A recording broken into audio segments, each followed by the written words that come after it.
بسم الله الرحمن الرحیم. راځو نن په مایکروسافټ اکسس کې موږ تاسو په فارم باندې مخکې هم کار کړی خو په کوم فارم باندې چې موږ تاسو مخکې کار کړی هغې ته موږ تاسو بلټ ان فارم ویلی شو. صحیح ده. په هغې کې کله چې موږ تاسو یو ډیټا وه هغه موږ تاسو راځئ کله چې موږ تاسو هغه فارم ته اړولو نو هغې وخت کې به دا ډایرکټلی موږ سره څه کېده فارم ته وغوښته ټیبل یې هر څه شی په خپله منظم راتلی. خو په فارمز کې هم موږ سره بیا دوه رقمه دي. یوازې فارم دی موږ سره سمپل فارم، یو بلټن فارم دی. بلټن فارم ما تاسو ویلې چې ډایرکټلی جوړ شوی اوسي، خو که چیرې تاسو د سمپل فارم څخه استفاده کوئ نو دی به بیا تاسو خپله هر څه پکې راوړئ. راځو خپله مایکروسافټ اکسس ته او په دې کې به یو فارم باندې کار وکړو. فرض کړئ ما دغلته یو ډیټابیس جوړ کړ او په دې ډیټابیس کې لومړنی کار ما داسې وکړ چې فرض کړئ د کسټمر په نوم ما دلته یو ټیبل جوړ کړ. زه راځم دغلته د کسټمر په نوم یو ټیبل جوړوم. ټیبل جوړولو نه وروسته زه لومړی راځم دلته لیکم کسټمر آی ټي. لومړی به ما سره دلته د کسټمر آی ټي موجود اوسي. دې نه وروسته دلته ورته لیکم کسټمر نیم. نیم کې ایم نه غټ شوی، دا به هم په شارټ ټیکسټ کې واخلو. فون نمبر، دې نه وروسته د دې ایمیل او د ایمیل نه وروسته موږ سره باید اډرس موجود وي او په اډرس کې به موږ ورته لانګ ټیکسټ واخلو تر څو هغه سایز زیات وي او اخره کې فرض کړئ یو پکچر هم موږ تاسو اخیستی دی او دې لپاره موږ تاسو اټیچمنټ انتخاب کړه. دغسې یو ټیبل موږ تاسو جوړ کړی اوسي، اوس موږ غواړو چې دی یو فارم ته کنورټ شي. نو د دې لپاره موږ تاسو په کریټ کې لومړنۍ وختونو کې موږ تاسو شی کوو فارم نه استفاده کوو. خو کله چې تاسو راشئ فارم ډیزاین باندې کلیک واخلئ نو اوس ګورئ تاسو سره یو خالي صفحه راغله. تاسو اوس په دغه ساحې کې کولی شئ خپل بیا څه شی وکړئ، خپل ډیټا دلته اډ کړئ په دغه فارم کې. لومړنی کار که چیرې تاسو غواړئ خپل دغه فارم کې هیډر او فوټر راوړئ نو دغلته پیج هیډر اینډ فوټر باندې کلیک واخلئ. هیډر او فوټر خو به تاسو سره راشي. دې نه وروسته چې کوم کار باید تاسو وکړئ، که چیرې غواړئ خپل د هغه لپاره کوم رنګ ورکړئ دغلته رنګونه هم موږ سره موجود دي. فرض کړئ زه راتلم دغه یو ټرانسپیرنټ کلر ما ورته انتخاب کړم او همداسې زه راځم پورته ساحې ته ورځو او زه بیا راځم په دې پیج هیډر او فوټر باندې کلیک اخلم تر څو هیډر دې موږ سره منظم ښکاره شي. او د دې نه وروسته زه راځم د هیډر لپاره باید موږ لږ ساحه پراخه کړو. ګورئ اوس چې کوم کار کېږي دی موږ او تاسو بلټن نه دی، دی سمپل موږ سره یو فارم دی چې په دې کې تاسو اوس کولی شئ خپلې خوښې مطابق خپله ډیټا انټر کړئ. دغلته تاسو راشئ په دغلته چې څه شی ستاسو په کار وي لومړنی اوس موږ سره سلیکټ دی. زه فرض کړئ غواړم یو ټکس باکس ډرا کړم نو دغلته راشئ ټکس باکس هم ډرا کړئ. زه دغلته ورته فرض کړئ لیکم چې کسټمر entry sheet یا entry form. نه خو په دې کې داسې دی کله چې موږ او تاسو یو ټیبل جوړو همیشه خو داسې نه وي که نه چې موږ او تاسو د هغوی مخکیني سټایل نه استفاده کوو. موږ غواړو چې خپلې خوښې مطابق یو سټایل جوړ کړو نو دغسې حالتونو کې بیا دې نه ډېر استفاده کېږي. صحیح ده. دې نه وروسته کله چې موږ او تاسو په عمومي هغه باندې کار وکړ بیا هغې وخت کې تاسو ته پته لګي چې دې استعمال موږ سره بیا زیات دی. صحیح ده. اوس ګورئ موږ خپل ټیکسټ هم دلته ولیکه. زه راځم فرض کړئ که چیرې کوم سپیشل افیکټ ورته اپلای کول غواړئ دغلته افیکټونه هم شته دی. رنګ یې بدلول غواړئ رنګ یې هم بدل کیدی شي. همداسې اوس موږ او تاسو چې کوم فارم کې کسټمر ټیبل کې موږ چې کوم ډیټا اډ کړی و اوس زه غواړم چې هغه ډیټا دې هم ما سره دلته راشي په فارم کې دننه. نو دې کار لپاره به تاسو څه کار کوئ چې دلته به راځئ یو آپشن دی موږ سره زه به راشم دې لپاره به یو بل کلر انتخاب کړم. فرض کړئ دغه یو کلر ما دې لپاره انتخاب. اوس چې کله تاسو غواړئ هغه ډیټا چې تاسو سره په ټیبل کې موجود دی هغه دلته راوړئ نو دې لپاره به تاسو راځئ دغلته په ډیټابیس فارم ډیزاین کې اډ ایگزسټینګ فیلډز باندې به کلیک اخلئ. کلیک اخیستو نه وروسته به دلته تاسو سره فیلډ لیسټ خلاصېږي. دلته ورته ووایئ شو آل ټیبلز.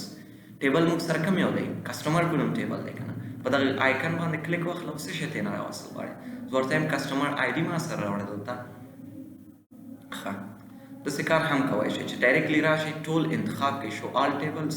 کسٹمر په نوم ټیبل کسٹمر نیم ما سره دلته راوړه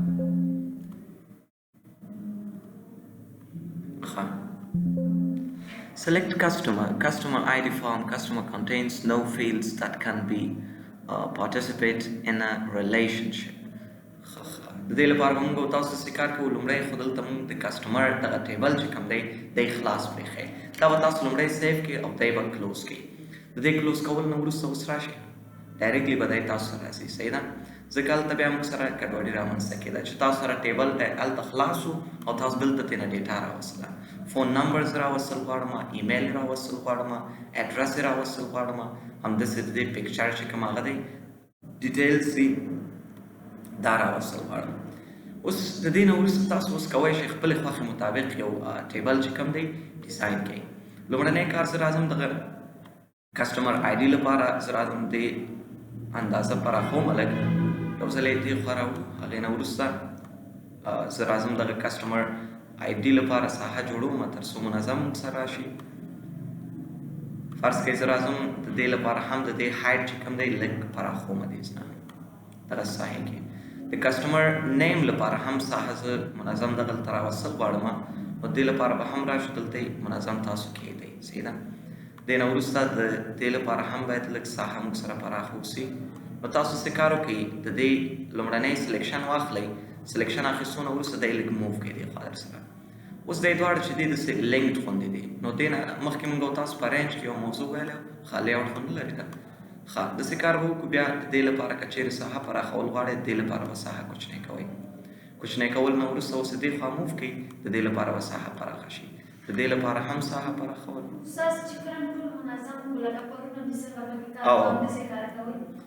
او همداسې کار کوو خو دې کې یو څه نوي موضوعات دي صحیح ده وخت نیسي خو چې تاسو یې زده کوئ که نه همداسې زه راځم ایمیل هم دلته منظم کړم دې ساحې کې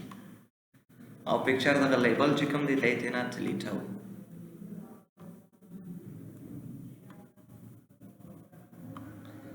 او اډرس لپاره لږ ساحه موږ سره زیات راغلی ځکه چې موږ او تاسو هلته په ټایپ کې ورته څه شی انتخاب کړی موږ ورته هلته ولې د دې اډرس ساحه دومره غټه راغلی دا ماته ووایئ تاسو د اډرس ساحه ولې دومره پراخه راغلی د دې وجه څه شی دی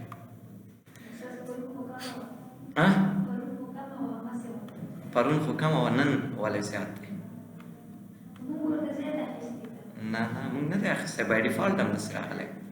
ښه ګورئ د دې وجه موږ سره دا دی چې هلته موږ او تاسو په کسټمر ټیبل کې دې لپاره ټایپ چې دی لانګ ټکسټ اخیستی و شارټ ټکسټ هم نه دی اخیستی صحیح ده اوس چې کله دا فارم موږ سره جوړ شي اوس تاسو ماته ووایئ که چیرې زه غواړم دا دی په میکسیمایز سټایل کې د ما سره خلاص وي نو دې لپاره به زه څه کوم چې جدا صفحه کې دا ما سره خلاصېږي دې لپاره به څه کوم یو آپشن خو ستاسو څه نه دی نو دې کار لپاره بیا یې تکراروم دغلته پیج فوټر باندې به تاسو ډبل کلیک اخلئ خپل دغلته ایونټ ته به راځئ او ایونټ کې به ورته وایئ کله چې زما هغه څه شی کېږي لوډ کېږي دغلته به راځئ ورته انتخابوئ ایون پروسیډ او په دې 3 ډاټس باندې به کلیک اخلئ اوس به دلته ورته څه لیکو کوډ باندې خو باید تاسو زده کړئ که نه د ډو سی ایم ډي په نوم ډو سی ایم ډي ډاټ میکسیمایز کوډ به دلته استعمالوئ او د دې کار کول نه وروسته به دا کوډ له ځان سره کلوز کوئ کلوز کول نه وروسته راشئ دا فارم خپل ځان سره سیف کړئ فرض کړئ زه راځم دلته ورته لیکم کسټمر فارم ما انټر پریس کړ کسټمر په نوم یو بل فارم ما سره جوړ شو کله چې زه اوس راځم فارم ویو ته بیا هم موږ سره دی نه خلاصېږي د دې وجه دا دی چې مخکې موږ دی سیف کړی نه و نو تاسو به راشئ اګین دوباره به هماغه کار دلته نه ترسره کوئ ایونټ ته به راشئ ایونټ پروسیډ ته به راشئ ښه ډو سی ایم ډي ډاټ میکسیمایز صحیح ده دی موږ سره صحیح دی نو اوس چې کله تاسو دی خلاصوئ ویو ته راځئ په ویو کې دننه موږ او تاسو ورته وایو چې ډیټا شیټ ویو فارم ویو ښه څنګه نه خلاصېږي ښه داسې کار به وکړو دی به یو ځلې پاک کړو دې ځینه او دی به یو ځلې له ځانه سره سیف کړو بیا دوباره راځو ایون پروسیډ باندې کلیک اخلو او ښه دلته بیا زه راځم هماغه کوډ سیم دوباره کوو نو کوډ موږ سره څه ډو سی ایم ډي ډاټ میکسیمایز کول نه وروسته دې سیف کول نه وروسته اوس کلیک واخلئ. اوس چې کله تاسو په ویو باندې راځئ نو دلته ورته وایي چې موږ سره د ویو راشي خو فارم ویو دې راشي، نو دا یې به تاسو سره جدا صفحه کې ولې نه خلاصېږي؟ څه مشکل شته دی موږ سره دلته؟ استاد ورته چې ورته اسم انتخاب کړی یو آپشن کې ورته اسم انتخاب یس ښه. بل کار موږ سره دا دی چې فارمیټ کې به تاسو دلته آل کې یا ښه ادر کې دلته به راځئ پاپ اپ کې به ورته څه شی انتخابوئ؟ یس به ورته انتخابوئ. یس انتخابول نه وروسته اوس چې کله تاسو دی سیف کړئ او اوس ویو ته راځئ نو ګورئ دی به تاسو سره په جدا صفحه کې څه کېږي؟ در خلاصېږي. تاسو راشئ ویو ته په یو جدا صفحه کې خلاص شو. نو اوس چې کله تاسو خپل انټري کوئ دغلته راځئ خپل انټري ترسره کړئ. فرض کړئ کسټمر نیم دی موږ سره احمد، فون نمبر یې موږ سره دغه یو دی، د دې ایمیل نه لري، اډرس موږ سره ننګرهار دی. که چیرې عکس ورسره اټیچ کول غواړئ نو اټیچ باندې کلیک واخلئ دلته او اټیچ باندې کلیک اخیستو نه وروسته اوس چې کوم عکس تاسو سره دلته موجود وي هغه عکس ورته انتخاب کړئ. دلته موږ سره یو څو عکسونه دي، یو عکس به ترېنه انتخاب کړو. اوکې باندې چې اوس کله تاسو کلیک اخلئ نو عکس به تاسو سره دلته راځي. بل مهمه خبره په دې کې موږ سره دا دی کله چې موږ تاسو یو فارم جوړوو، اوس زه داسې کار کول غواړم چې دغه فارم خو موږ جوړ کړه. په دې کې زه داسې کار کول غواړم چې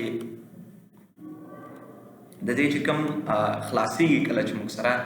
دې کې د موږ سره دغه فوټر او دا شیان ونوسي نو دې لپاره هم موږ سره دغلته څو آپشنه موجود دي چې تاسو کولی شئ دې نه استفاده وکړئ. دغلته موږ سره یو څو آپشنه دي. لومړنی چې کوم دی موږ سره د څه شي دی نیویګیشن بټنز دی موږ سره.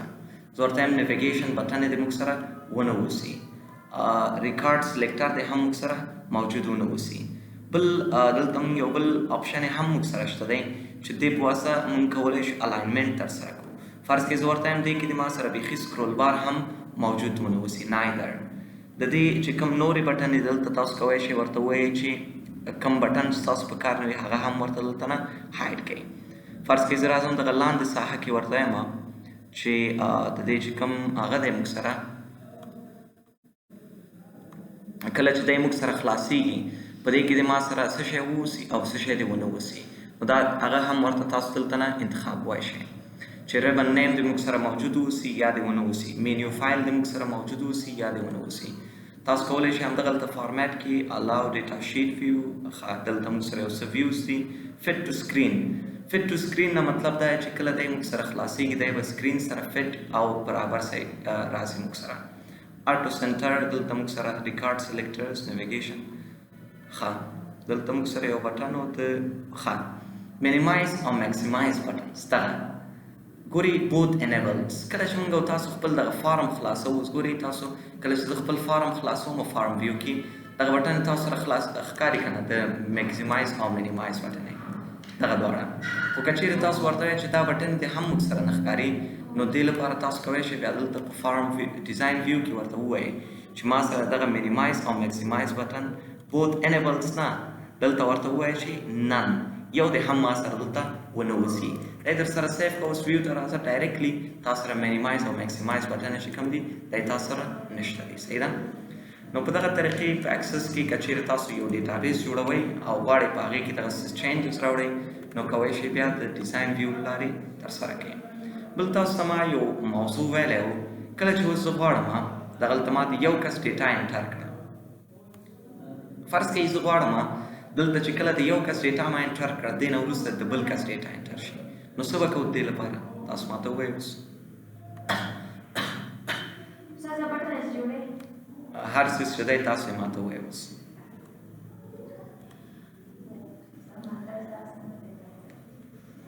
دغه خبره ده که نه.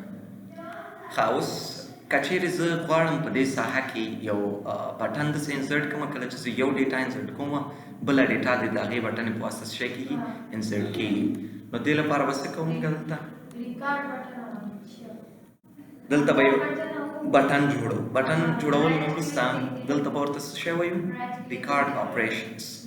اډ نیو ریکارډ به دلته ورته څه شی کوو وایو او دې ځای کې به ورته ټیکسټ انتخابو نیکسټ او فینش باندې به کلیک اخلو. د دې په استعمال سره به اوس څه شی کېږي موږ سره یو ریکارډ سرچ بیا یو ریکارډ چې کله سیف کېږي بل ریکارډ په دې نه وروسته موږ سره څه شی کېږي سیف کېږي ښه اوس چې کله زه راځم دی سیف کوم او ویو ته یې راځم فرض کړئ یو کس دی ما سره د احمد په نوم زه غواړم یو کس دی د احمد په نوم دې نه وروسته اوس بل ریکارډ اډ کړم اډ باندې تاسو کولی شئ کلیک واخلئ سراج اوس راغی فون نمبر یې موږ سره دغه یو دی ایمیل یې نل دی ایمیل نه لري اډرس یې چې دی کونړ دی اوس که چیرې زه غواړم دلته اډ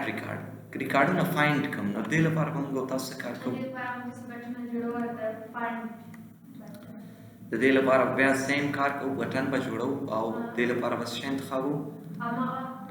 find record text board انتخابو next finish اوس به دې موږ سره څه شی کوي ریکارډ موږ سره پیدا کوي اوس فرض کړئ زه غواړم د یو کس ریکارډ پیدا کړم د احمد ریکارډ شته موږ سره د سراج ریکارډ پیدا کول غواړم دلته زه ورته کولی شم سراج صحیح ده